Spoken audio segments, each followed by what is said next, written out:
مزید ویڈیوز کے لیے ہمارے چینل ہاؤس آف اسلام کو سبسکرائب کرنا نہ بھولیے۔ شکریہ۔ کریم وعلی آلہ واصحابہ اجمعین، اما بعد۔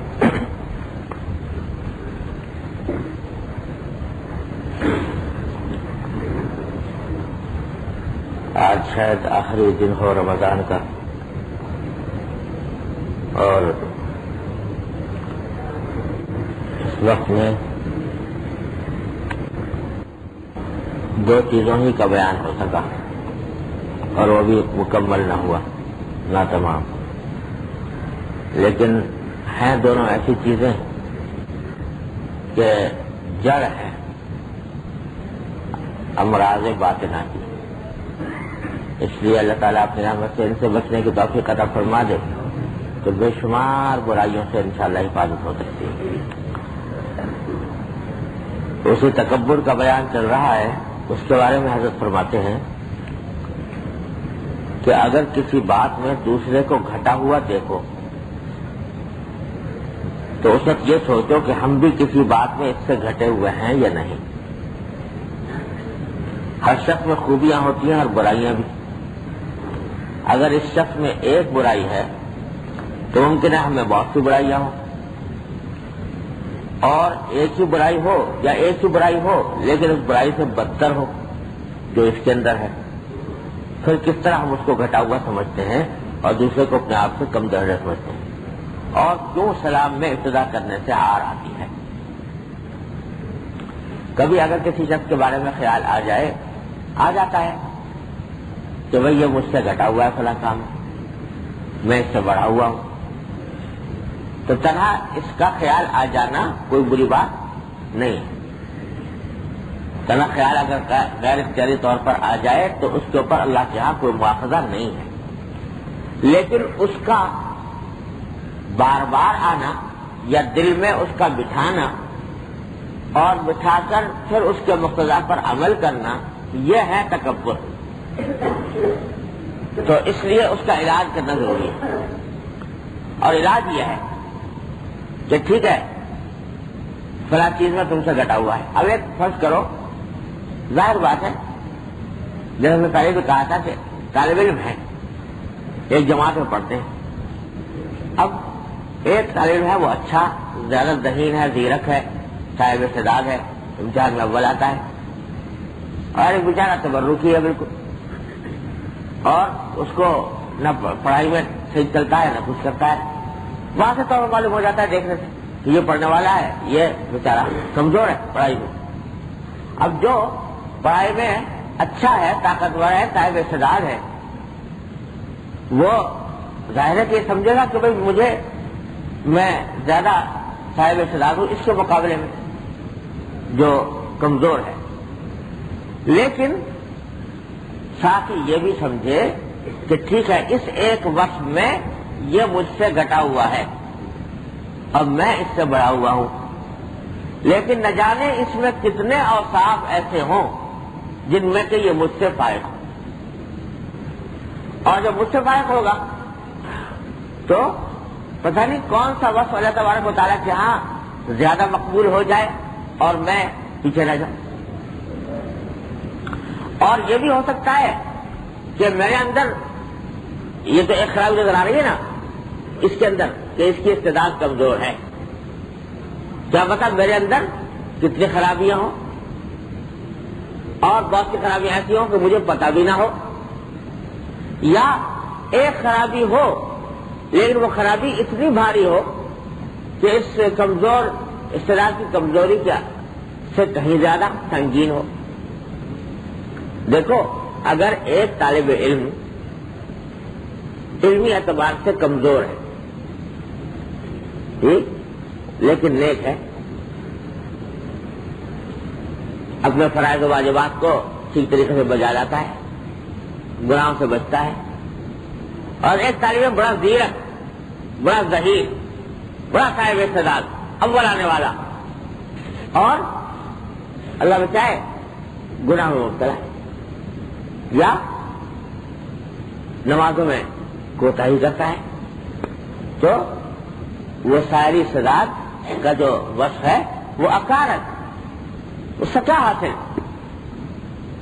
علمی استعداد کے زیادہ ہونے سے کیا حاصل جب عمل صحیح نہ ہو؟ تو اس ایک وقت میں بے شک بڑھ گیا، لیکن دوسرا وقت ایسا ہے، ایک ہی خرابی ایسی ہے کہ وہ سب پر پانی پھیر گیا۔ آج کل لوگ جو ہیں وہ اس دینی خرابی، دینی کمزوری کو کمزوری نہیں سمجھتے، اعوذ باللہ، حالانکہ اصل کمزوری جو ہے، ایک ہمارے اللہ بچائے ایک صاحب تھے، تو وہ اپنے بیٹے کا تعارف کی مطلب مجھ سے کرا رہے تھے، تو کہنے لگے کہ بھائی یہ میرا بیٹا ہے اور بڑا ذہین ہے، بڑا زیرک ہے، اور پڑھائی میں بڑا تیز آتا ہے، اور جناب ڈبیٹر ہے بہت بڑا، اور جناب وہاں اب ملازمت مل گئی ہے، ملازمت بھی بہت اعلیٰ درجے کی ہے، اور سارے لوگوں کو اس نے گرویدہ بنا رکھا ہے، بہت تعریف کر رہے ہیں، بڑے خوش ہوئے کہ تعریف کر رہے ہیں، اللہ مبارک کرے۔ مجھے کہا البتہ یہ ذرا سا بے دین ہو گیا ہے، یہ سب اسماعیل وغیرہ ذرا سا بے دین ہو گیا۔ تو گویا بے دین ہونے کا اس طرح ذکر کیا کہ جیسے کوئی خاص بات نہیں ہے، مطلب یہ کہ اصل معاملات میں تو ٹھیک ٹھاک ہی ہے، لیکن ذرا سا یہ کمزوری ہو گئی ہے، تو اس طرح اس کا ذکر کرنا ہے۔ تو میں نے کہا وہ اس کی مثال ایسی ہے جیسے کہ ایک حکیم صاحب کو لوگ بلا کے لائے تھے کسی آدمی کو معائنہ کرنے کے لیے، تو انہوں نے معائنہ کیا سر سے لے کے پاؤں تک چاروں طرف، اس کو دیکھا ہر طرح سے، دیکھنے کے بعد کہنے لگے کہ تو بالکل ٹھیک ٹھاک آدمی ہے، اس کے سارے اعضاء بالکل ٹھیک لگے ہوئے ہیں، ہاتھ بھی ٹھیک، کان بھی ٹھیک، ناک بھی ٹھیک، آنکھیں بھی ٹھیک، اور سارا چہرہ بھی ٹھیک، بس ذرا روح نکل گئی ہے، جان نکل گئی۔ تو میں نے کہا بھائی یہ ایسی آپ نے مثال بتا دی کہ صاحب یہ اور ساری باتیں اس کی بالکل ٹھیک ہیں، لیکن ذرا سا بے دین ہو گیا، اعوذ باللہ علیہ۔ تو یہ دین کی خرابی ایسی ہے کہ ایک خرابی ہو طرح بد عملی کی یا بے عملی کی، فرائض واجبات کو ترک کرنے کی، ساری خرابیوں پر بھاری ہے۔ تو کیا پتا جس کو تم یہ سمجھ رہے ہو کمزور ہے بیچارہ اور اس کو اسے گھٹیا سمجھ رہے ہو، کیا پتا تمہاری ایک خرابی ایسی ہو جو اس کی خرابیوں پر بھاری ہو جائے۔ اور اگر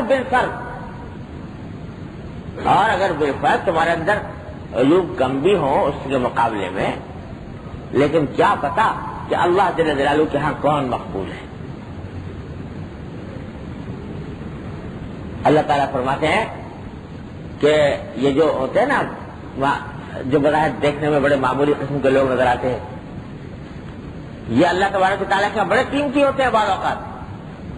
رب اشعث اغبر مدفوع بالابواب، حدیث میں آتا ہے ایسا آدمی جس کے بال پراگندہ، چہرے اور جسم پر اور کپڑوں پر غبار چڑھا ہوا، اور لوگوں کے دروازوں پر جائے تو لوگ دھکا دے کے نکال دیں، ایسا آدمی، لیکن اللہ کے یہاں اس کی قیمت ایسی ہوتی ہے کہ لو اقسم علی اللہ لابرہ، کہ اگر اللہ پر کوئی قسم کھا لے تو میں قسم کھاتا ہوں کہ ایسا ضرور ہوگا، اللہ تعالیٰ اس کی قسم پوری کرتے ہیں۔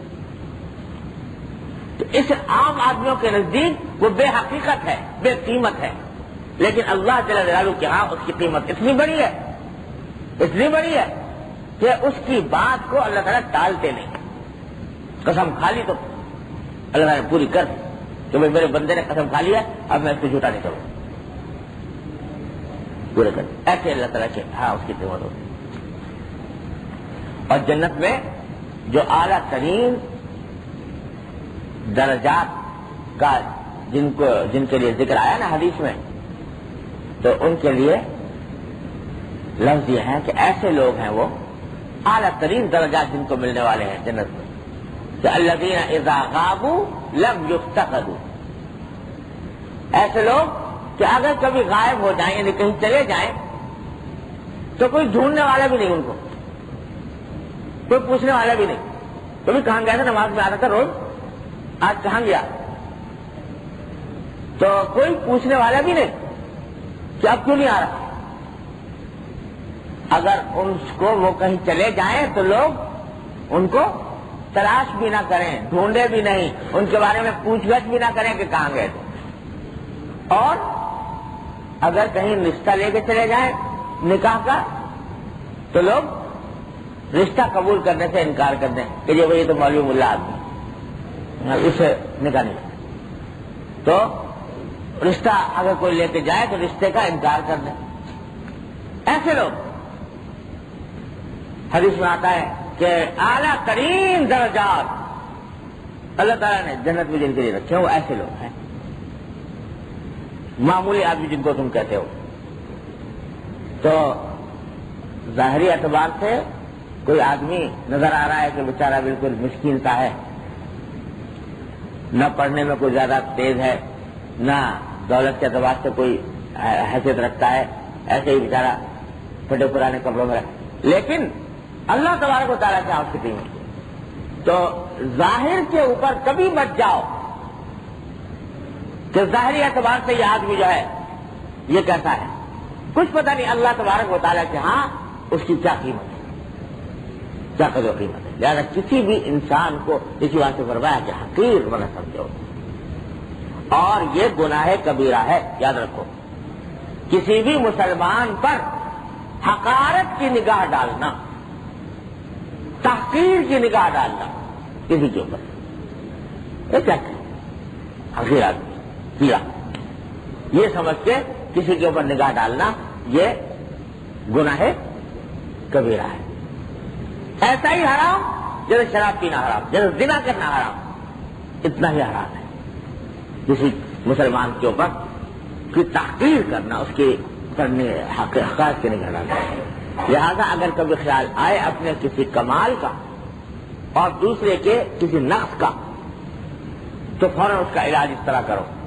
سب سے پہلے یہ کیا پتا اس کے اندر اور کیا خوبیاں ہوں جو مجھے معلوم نہیں، کیا پتا میرے اندر ایسی برائیاں ہوں جو اس سے زیادہ سنگین ہو، کیا پتا اللہ تبارک و تعالیٰ کیا اس کی مقبولیت کا کیا مقام ہو، میں نہیں جانتا.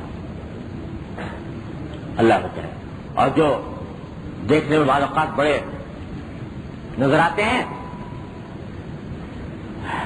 لیکن اللہ تعالیٰ کیا کرے تحت کے برابر وقت. حدیث میں آتا ہے، اللہ بچائے، اللہ تعالیٰ ہم سب کو اس کا مزاق بننے سے محفوظ رکھے. فرمایا کہ اللہ تبارک و تعالیٰ کے ہاں جو مبغوض لوگ ہیں، ناپسندیدہ، مکروہ، ان کا کون ہے؟ حدیث میں آتا ہے المتشدقون المتفیحقون. کون؟ باچھیں چیر چیر کر باتیں کرنے والے، باچھیں چیر چیر کر باتیں کرنے. متشدقون کیا مانا؟ وہ مجلس سے گرم کرنے والے جو بیٹھے ہیں کسی مجلس میں تو بس بڑے فقیہ و بلیغ مشہور ہیں، بڑے شعلہ بیان آتش نوا مشہور ہیں، اور لوگ ان کے ارد گرد جمع ہیں اور وہ باتیں چیر چیر کر باتیں کر رہے ہیں. المتفیحقون وہ لوگ جو اپنی فصاحت و بلاغت کا لوہا منوائے ہوئے ہیں لوگوں نے، لیکن اس فصاحت و بلاغت کی وجہ سے اور حسن کلام کی وجہ سے لوگوں میں مقبولیت ہے. عام لوگ ان کو پسند کرتے ہیں، بھئی یہ بڑے عالم ہیں، بڑے فقیہ ہیں، یا بڑے واعظ ہیں، بڑے خطیب ہیں، اور بڑے شعلہ نوا اور آتش بیاں آدمی ہیں، بڑے مجلسی ہیں، بڑے باغ و بہار ہیں کہ بیٹھ گیا مجلس میں تو اس کو کس طرح افراد بنا دیا. لیکن اللہ جل جلالہ کے ہاں مبغوض ترین العیاذ باللہ العیاذ باللہ. تو بھائی نہ تو ظاہری خوبیاں معیار ہے اللہ تعالیٰ کے ہاں مقبولیت کا، نہ ظاہری نقائص علامت ہے، لازمی علامت ہے اللہ تعالیٰ کے یہاں غیر مقبول ہونے کی. کس بات پر انسان فیصلہ کرے، کس بات پر آدمی حکم لگائے؟ العیاذ باللہ. ہمیشہ ڈرنا چاہیے اس بات. کسی بھی کے انسان کے اوپر کوئی حکم مت لگاؤ. لا تزکوا علی اللہ احدا، اللہ تعالیٰ کے اوپر نہ تو کسی کا ایسی تعریف کرو اور نہ کسی کی ایسی برائی کرو، نہ ایسا کرو کہ جس کو سمجھو کہ جہنمی ہے. اعوذ باللہ. ہو جاتا ہے یہ ہمارے یہ جو ذرا دین کی طرف آتے ہیں نا تھوڑا سا، تو بس جوش خروش پیدا ہو جاتا ہے، اور جوش خروش پیدا ہونے کے نتیجے میں ساری مخلوق کے اوپر لعنت برآمد شروع ہو جاتی ہے، اور ساری مخلوق کو یہ سمجھتے ہیں کہ یہ جو ہے یہ سب جہنمی ہے، بس وہی جنتی ہے. تو یہ بڑی خطرناک بات ہے. کچھ پتہ نہیں میاں، یہاں تک کہ کافر کو بھی جو اس وقت کافر ہے اس کو بھی قطعی طور پر جہنمی مت کرو. کیا پتا اللہ تعالیٰ توفیق دے دے، اسلام لے آئے، ایک لمحے کے اندر بڑا پار ہو جائے.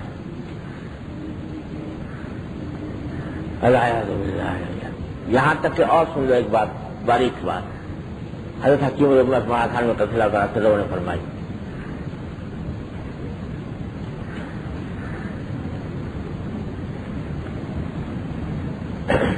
باریک بات ہے، کہیں غلط نہ سمجھے لوگ، لیکن کیونکہ اکثر طلباء علماء کا مجمع ہے تو پیش کرتا ہوں کہ حضرت نے فرمایا کہ ایک شخص جس کے ظاہری اقوال سے ایسی باتیں صادر ہو رہی ہیں جو کفر کی حد تک پہنچتی، تو مفتی کا کام تو یہ ہے کہ فتویٰ اس کے اوپر دے دے وہ یہ کفر ہے، بشرطے کہ پوری احتیاط سے کام لیا ہو. وہی بات کہ 99 احتمال اگر ہوں کسی کے کلام میں مسلمان ہونے کے، اور ایک احتمال نہیں، 99 احتمال کافر ہونے کا اور ایک احتمال مسلمان ہونے کا، تب بھی فتویٰ کفر کا نہیں دیتے مفتی حضرات، کہ بھائی 1% احتمال ہے کہ اس کی بات صحیح ہے، تو اس واسطے اس کے اوپر کفر کا ہوتا ہے.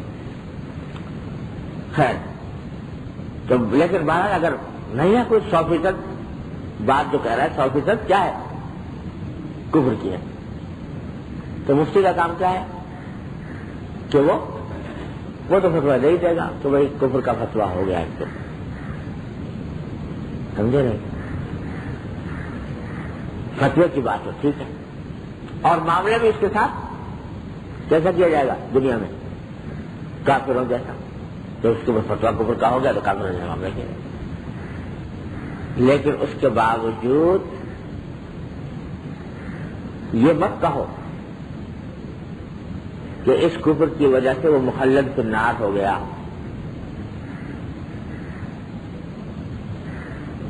کیوں؟ اس واسطے کہ ظاہری اعتبار سے بے شک اس کی بات کفر تھی، لیکن کیا پتا کہ باطنی طور پر کوئی ایسی تعویل ہو جو اس کو اللہ تعالیٰ کے ہاں کفر سے بری کر دے.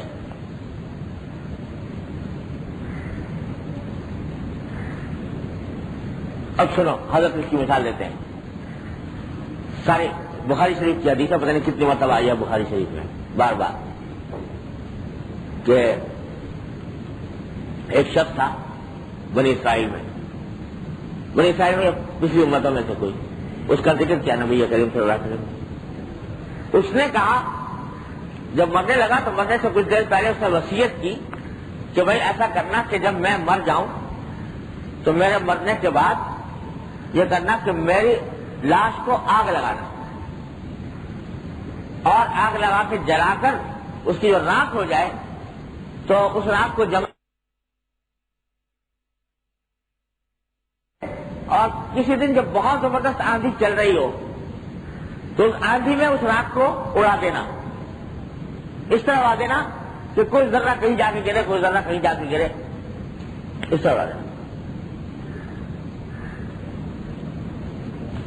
لوگوں نے پوچھا بھائی کیوں؟ اس نے کہا یہ بات یہ ہے کہ میں ہوں بڑا گنہگار آدمی، اور میں چاہتا ہوں کہ اللہ میاں کے ہاتھ نہ ہو. اگر کہیں اللہ میاں کے ہاتھ سے چڑھ گیا تو میرا وہ حشر بنائیں گے کہ کچھ ٹھکانا نہیں. تو اس واسطے میں چاہتا ہوں کہ اللہ میاں کے ہاتھ نہ ہوں. اگر وہ میں ان کے ہاتھ آ گیا تو مجھے ایسا عذاب دیں گے کہ دنیا میں کسی کو نہیں دیا ہوگا. تو اس واسطے تم یہ کرنا کہ میری لاش کو آگ لگا کے اور ہوا میں اڑا دینا، ہوا بھی آندھی والی ہوا کہ جو کہیں پتہ نہ چلے کس ذرے کا، تاکہ میں اللہ میاں کے ہاتھ نہ آ سکوں. یہ الفاظ ہیں حدیث. اب جناب جب اللہ تعالیٰ کے یہاں پہنچا تو اللہ تعالیٰ نے کے سامنے یہ بات آئی کہ اس نے یہ بات کہی تھی. تو اللہ تعالیٰ نے فرمایا کہ دیکھو یہ آدمی جو ہے اس نے سب سے پہلے تو ہمارے وجود پر ایمان لایا ہے، دوسرے ہم سے اس نے خشیت ڈرا، ایسا ڈرا کہ اگر میں اپنے مالک کے پاس پہنچ گیا تو مجھے عذاب دے گا. تو اس کی ان دو باتوں کی وجہ سے کہ اس نے ہمارے وجود پر ایمان لایا اور ہم سے ڈرا اور اپنے گناہوں پر نادم ہوا، ظاہر ہے جو مجھے یہ سب کرنا ہے ندامت ہے، اور ہمارے وجود پر ایمان ہے، ہم سے خشیت ہے، چلو مغفرت کر دوں.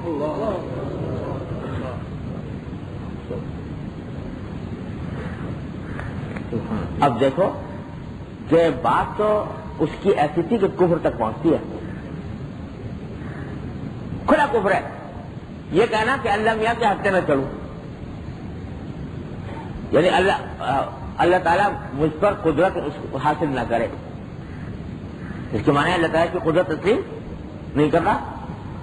یعنی ایسی صورت ہو سکتی ہے کہ اگر ہوا میں آندھی میں مجھے اڑا دیا تو اللہ میں پھر مجھے جمع نہیں کرتا.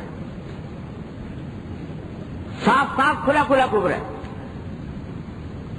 لیکن چونکہ اندر بات اس کا منشا ایسا تھا اور اس کی ایسی تعویل اندرونی تھی کہ اللہ تعالیٰ چاہے کہ اسے اس کی مغفرت فرمائے.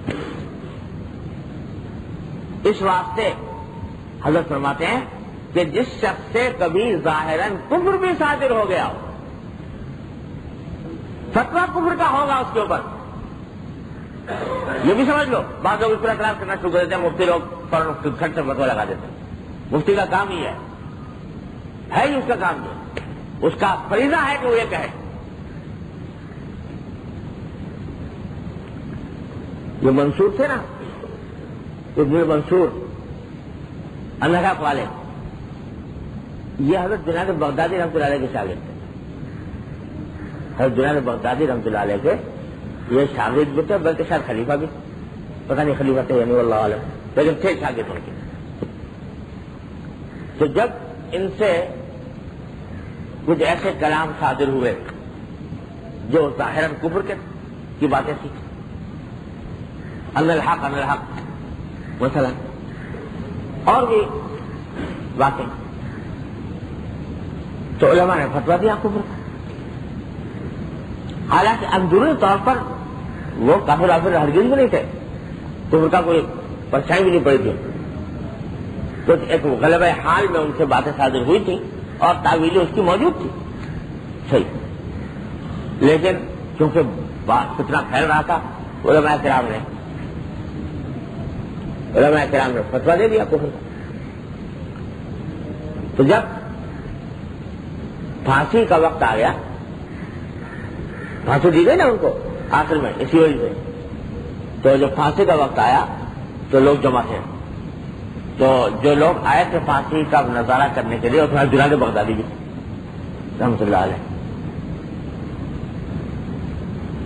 تو جب منصور نے ان کو دیکھا، جنید بغدادی رحمۃ اللہ علیہ کو، تو دیکھ کر کہا کہ یہ جتنی مخلوق جمع ہے یہ تو حقیقت حال سے بے خبر ہے، اس کو تو کچھ پتہ نہیں، لہٰذا ان کو میں معذور سمجھتا ہوں.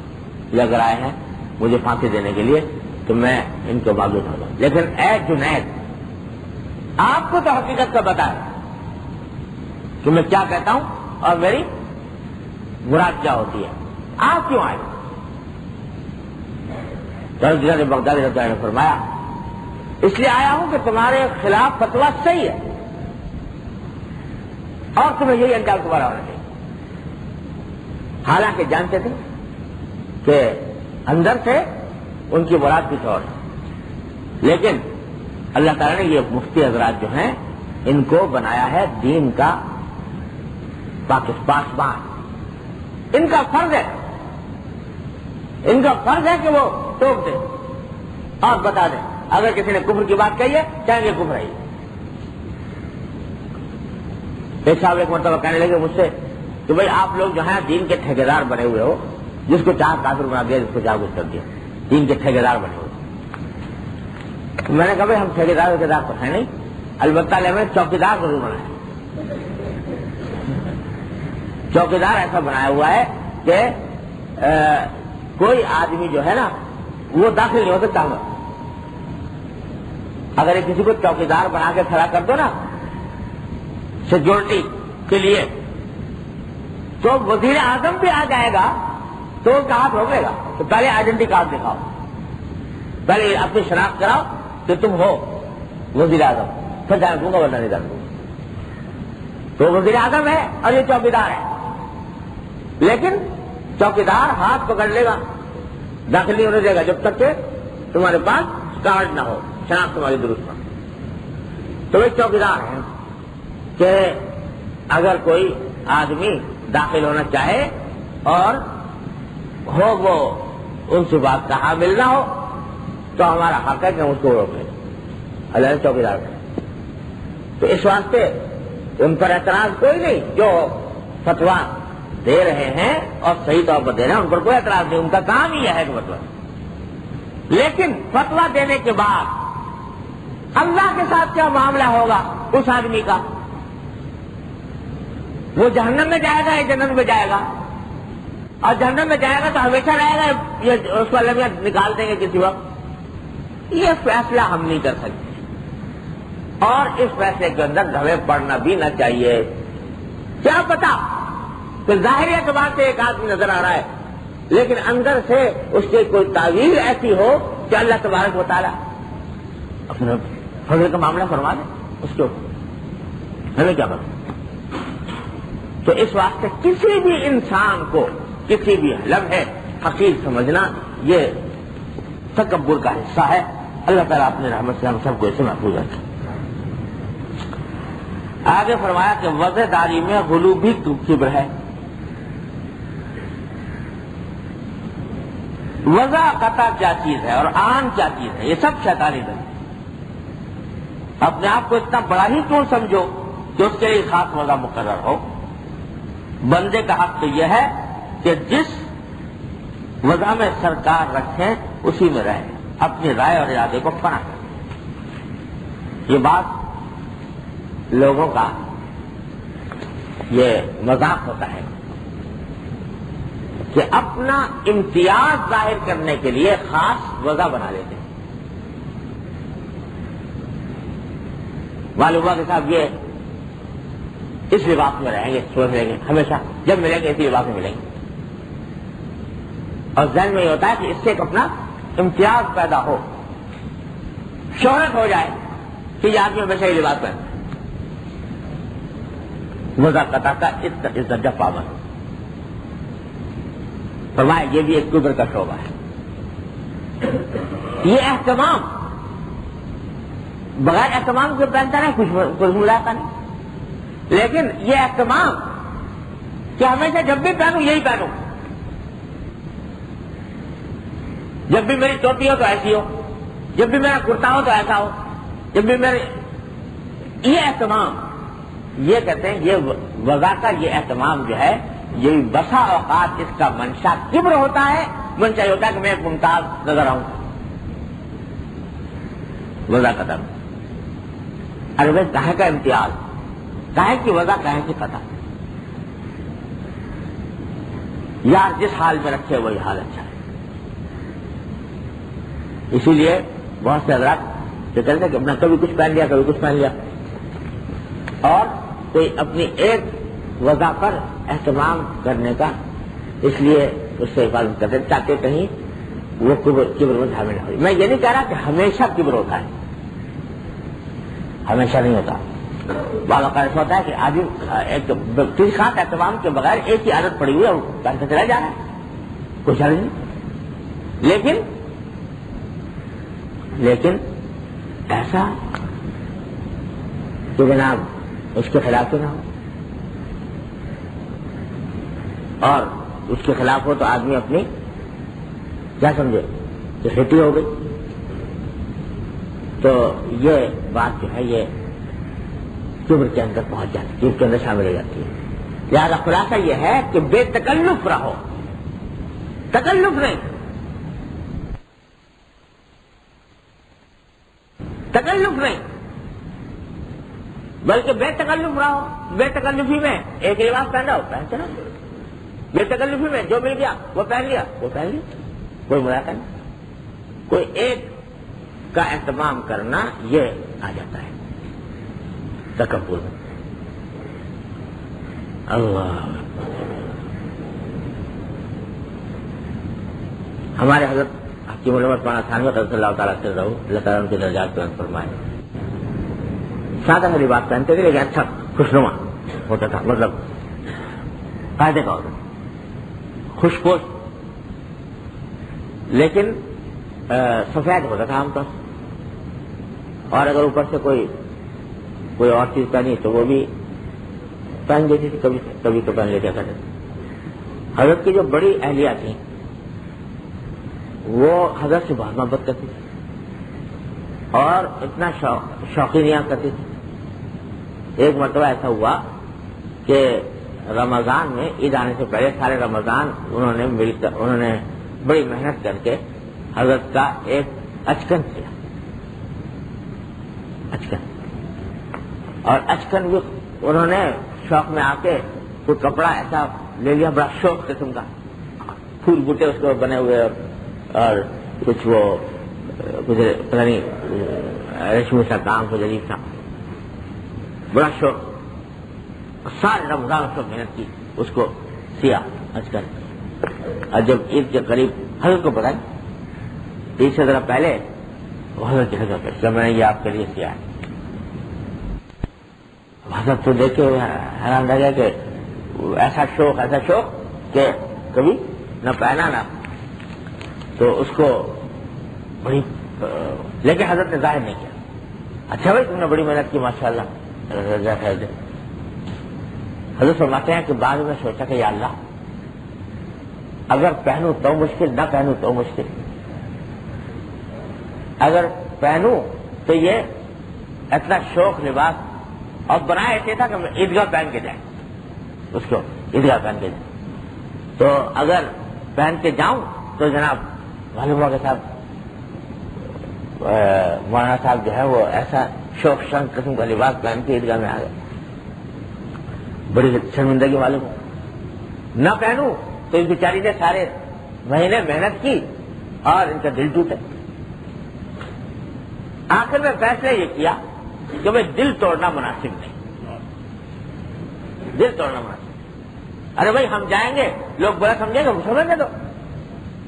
لوگ سمجھیں کہ بھائی یہ اس نے کیسے لباس پہن دیا، زیادہ تو یہی ہوگا نا کہ لوگ کہیں گے شوق شنگ لباس پہن کے آ گئے مولانا صاحب، تو چلو ہو جائے گا، کہنے دو کیا ہے. لیکن اگر میں پہن کے نہ گیا، ان کا دل شکنی ہوئی تو یہ بڑی زیادہ بری بات ہوگی کہ ایک نے بڑے سارے مہینے محنت کی ہے اور اس کا دل ٹوٹے. چلو پہن گیا، وہ پہن کے چلے عیدگاہ. اب عیدگاہ سے جو فارغ ہوئے تو ایک آدمی نے کہا میرا حضرت یہ تو آپ کے کچھ دیو نہیں دیتا. یعنی وہ تو تھا ہی ایسا کہ یہ ساختہ حضرت یہ جو آپ نے پہنا ہے یہ تو کچھ زیب نہیں دیتا. اچھا بھائی کہنا کہ مجھے دے رہا بھائی بات ٹھیک ہے، تو اتارا جیسے تو لے مجھے صحیح ملے. تو اس کو بھی اہلیہ کو بھی خوش کر دیا اور اپنا جو بھی تھا اپنی طبیعت کتنا آپ پتہ لگائیے. اگر کسی آدمی کو ضرورت پیش آ جائے ایسی اپنی طبیعت کے خلاف لباس پہن کے اتنے بڑے مجمع میں جانے کی، کیا گزرے گی اس کے اوپر. لیکن دل شکنی سے بچانے کے لیے یہ سب کچھ گوارا کیا اور پھر بعد میں دے بھی دیا. تو اگر کوئی ہوتا ہم جیسا آدمی جو وضع قطع کا پابند، یہی جس کا حضرت فرما رہے ہیں، تو نے کہا بھائی بھاڑ میں جائے تمہاری محنت، میں تو وہاں ذلیل ہو جاؤں گا، لوگوں کے سامنے خوار ہو جاؤں گا، تو اس واسطے کبھی بھی یہ حرکت یہ کبھی نہ پہنتا. لیکن چونکہ نفس کو مٹایا ہوا تھا اللہ کے لیے، اپنے آپ کو فنا کیا ہوا، اب دیت کا پیکر بنایا ہوا تھا، تو اس واسطے ان کے نزدیک یہ کپڑا پہن لیا، یہ پہن لیا، برابر کوئی بات. تو یہی مقصد ہے کہ کسی بھی وجہ پر آدمی کو اتنا اصرار نہ ہو، نہ اتنا اہتمام ہو کہ وہ آدمی اس کا غلام ہو. لا الہ الا اللہ.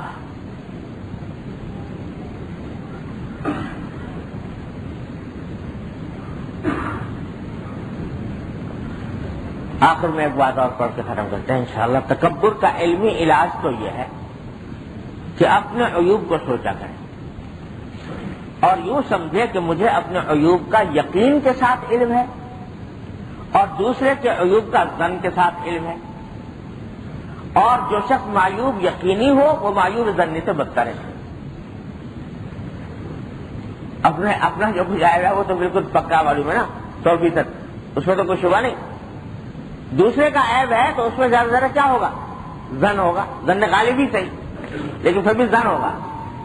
تو جو معیوب یقینی ہے وہ بدتر ہے یا معیوب ظنی؟ کہنے کہ دوسرا جو ہے وہ تو معیوب ظنی ہے، میں معیوب یقینی ہوں، لہذا یہ بدتر ہوا.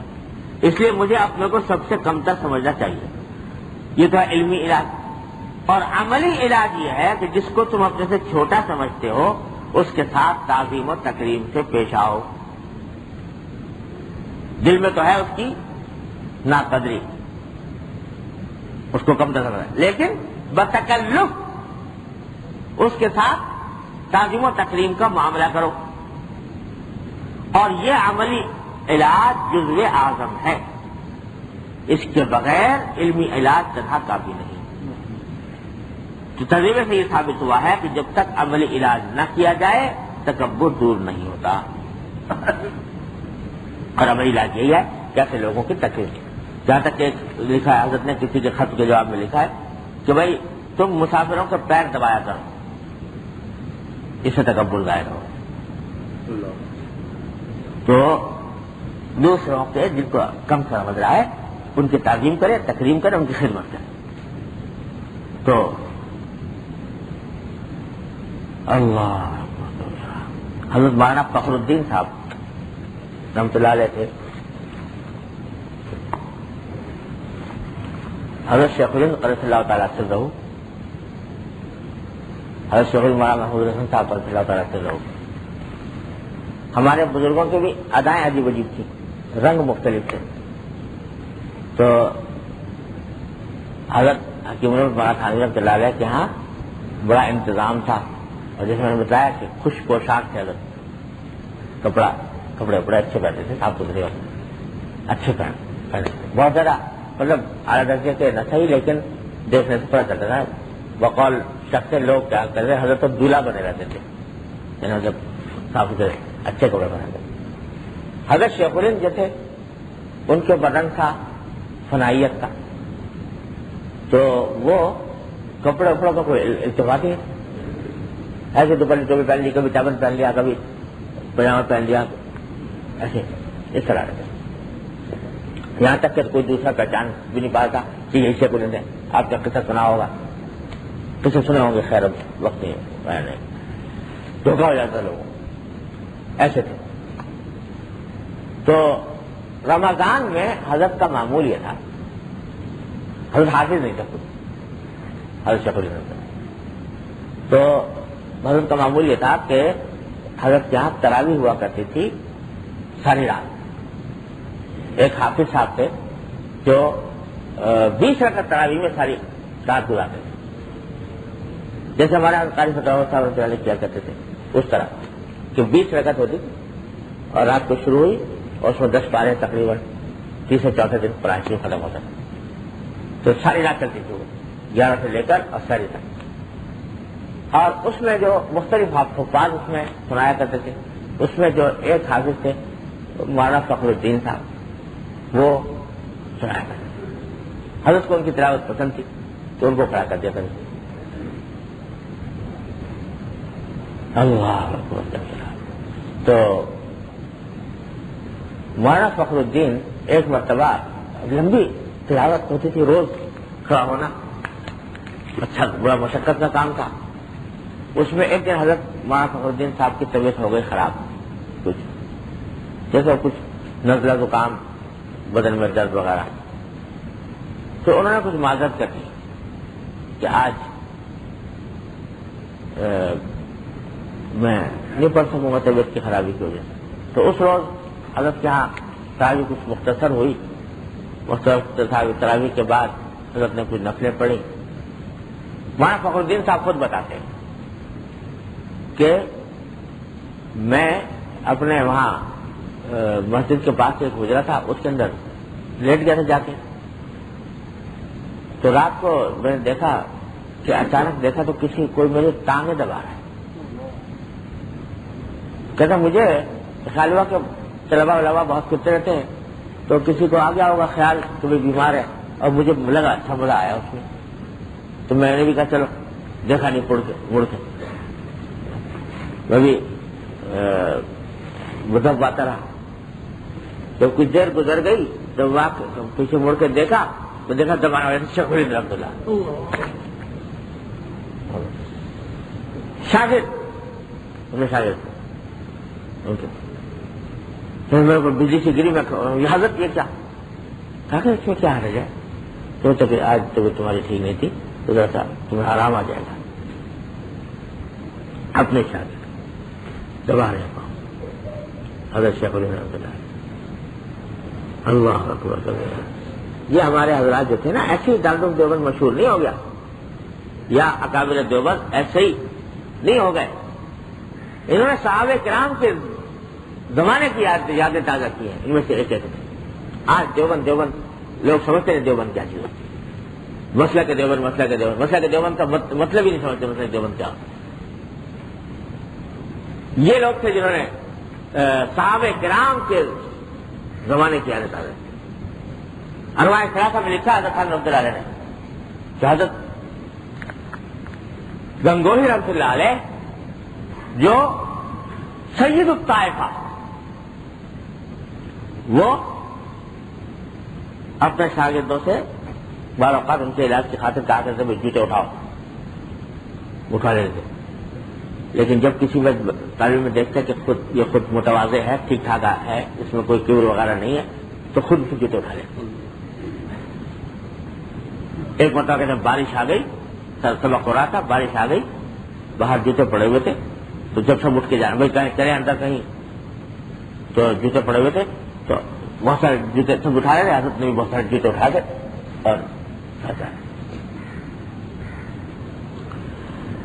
بے نفسی میں اور تواضع میں ان حضرات نے صحابہ کرام کے دور کی جہاد طاقت کی ہے اور اپنے آپ کو مٹایا ہے. یہ جو ہمارے دماغ میں خناس بھرا ہوا ہے، کبر کا، علم کا، دولت کا، صحت کا، اوصاف کمال کا، اس نے معاملہ سارا خراب کر رکھا. اللہ تعالیٰ کی رحمت سے یہ خناس ہمارے دل سے نکال دے. یہ جو اتحاد نہیں ہوتا نا، ہر ایک کوشش کرتا ہے اتحاد ہو جائے، ہو کے نہیں دیتا. ہر تھوڑی دیر کے بعد ہنڈیاں پھوک جاتی ہے چوراہے پہ. کیوں؟ حضرت حاجی صاحب فرماتے ہیں کہ اتحاد کے لیے دو شرطیں ہیں، جب تک وہ نہ پائی جائیں کبھی وحدت قائم ہو نہیں سکتی. ایک اخلاص، دوسرے تواضع. دو متکبروں میں کبھی اتحاد نہیں ہو سکتا. دو متکبر میں کوئی پائیدار اتحاد نہیں ہو سکتا. ہوگا تو وقتی ہوگا، چھوٹے چھوٹے مفادات کے لیے ہوگا. جب مفادات پورے ہو جائیں گے ختم ہو جائے گا. ہمارے صاحب فرمایا کرتے یہ گدا کھجاون ہے. گدا کھجاون جانتے ہو؟ گدھے کو جب خارش ہوتی ہے تو وہ کیا کرتا ہے؟ اب کھجا نہیں سکتا تو دوسرے گدھے سے مسکاٹ کرتا ہے کہ تو بھی ذرا، تیری بھی کمر میں کھجاہٹ ہو رہی ہے، میرے بھی کمر میں ہو رہی ہے. تو دونوں آپس میں مل کے ایک دوسرے کو کی کمر سے رگڑتے ہیں. اس کو کہتے ہیں گدھا کھجاور. تو ہمارے والے ماجد تو فرمایا کرتے کہ گدھا کھجاور ہے، یعنی جو متکبروں کا اتحاد ہوتا ہے. یہ کیا ہے؟ یہ گدھا کھجاور، یعنی یہ سب اپنے ذاتی مفاد، وقتی مفاد کی خاطر کیا ہو گیا؟ اتحاد ہو گیا. جب مفاد پورا ہو جائے گا ایک دوسرے کو لاکھ مارے الگ ہو جائے گا. یہ گدھا کھجاور. اور حقیقی اتحاد یہ بغیر اخلاص اور تواضع کے قائم ہو نہیں سکتا. جھگڑوں کی اس کی بڑی بنیاد یہ کبر ہے. اللہ تعالیٰ اپنی رحمت سے، اپنے فضل و کرم سے ہم سب کو اس سے نجات عطا فرمائے. وآخر دعوانا الحمدللہ. اللهم صل على سيدنا ربنا ظلمنا انفسنا وان لم تغفر لنا وترحمنا لنكونن من الخاسرين. یا اللہ یا ارحم الراحمین یا ارحم الراحمین، اپنے فضل و کرم سے، اپنی رحمت سے ہمارے گناہوں کو معاف فرما دیں. یا اللہ اپنی رحمت سے، اپنے فضل و کرم سے ہماری مغفرت فرما دیجیے. یا اللہ اپنی رحمت سے، اپنے فضل و کرم سے ہماری مغفرت فرما دیجیے. یا اللہ ہم امراض ظاہرہ باطنہ میں لت پت ہیں، یا اللہ اپنی رحمت سے، اپنے فضل و کرم سے نکال دیجیے. یا اللہ ہم رذائل میں لت پت ہیں، اپنی رحمت سے رذائل کو ہمیں نجات عطا فرما دیجیے. یا رذائل کو پاک فرما دیجیے. یا اللہ کبر سے، حسد سے، بغض سے، یا اللہ اور جتنے امراض باطنہ ہیں، جتنے رذائل ہیں، یا اللہ اپنی رحمت سے ان سے نجات عطا فرما دیجیے. یا اللہ آپ کی توفیق کے بغیر ہم اس سے نجات حاصل نہیں کر سکتے. یا اللہ توفیق عطا فرما دیجیے. یا اللہ فیصلہ فرما دیجیے. یا اللہ ان رذائل سے پاک کرنے کا فیصلہ فرما دیجیے. یا ارحم الراحمین اپنے فضل و کرم کی رحمت سے ہمیں فضائل اعمال و اخلاق عطا فرمائیے. یا اللہ فضائل اعمال و اخلاق عطا فرمائیے. یا ارحم الراحمین فضائل اعمال و اخلاق عطا فرمائیے. یا اللہ ہر طرح کے شر سے، فتنے سے، معصیتوں سے، منکرات سے ہماری حفاظت فرمائیے. یا اللہ ہم نے رمضان مبارک کے اندر جو جو دعائیں کی ہیں اپنی رحمت سے وہ ساری قبول فرما لیجیے. رب تقبل توبتنا واغسل حوبتنا واجب دعوتنا وثبت حجتنا وسدد لساننا واهد قلوبنا واسلل سقيمة صدرنا یا ارحم الراحمین. یا اللہ اپنی رحمت سے جو جو دعائیں ہم اس رمضان کے اندر ہم نے کی ہے، یا اللہ وہ ساری قبول فرما لیجیے. یا اللہ وہ ساری قبول فرما لیجیے. یا اللہ جو مرادیں دل میں تھیں اور مانگ نہیں سکے اپنی رحمت سے ان کو بھی قبول فرما لیجیے، ان کو بھی پورا فرما دیجیے. یا اللہ جن جن لوگوں نے ہم سے دعا کے لیے کہا ہے اپنی رحمت سے ان سب کی دلی مرادوں کو بھی پورا فرما دیجیے. اللهم انا نسألك من خير ما سألك من عبدك ونبيك محمد صلى الله عليه وسلم ونعوذ بك من شر ما استعاذك من عبدك ونبيك محمد صلى الله عليه وسلم. یا اللہ ہم نے ظہر کے بعد رمضان کے اندر جو کچھ باتیں اپنے بزرگوں کی پڑھی ہیں، یا اللہ اپنی رحمت سے ان پر عمل کی توفیق عطا فرمائیے. یا اللہ یہ جو باتیں ہم نے پڑھی ہیں، یا اللہ یہ اس قال کو اپنی رحمت سے حال بنا دیجیے.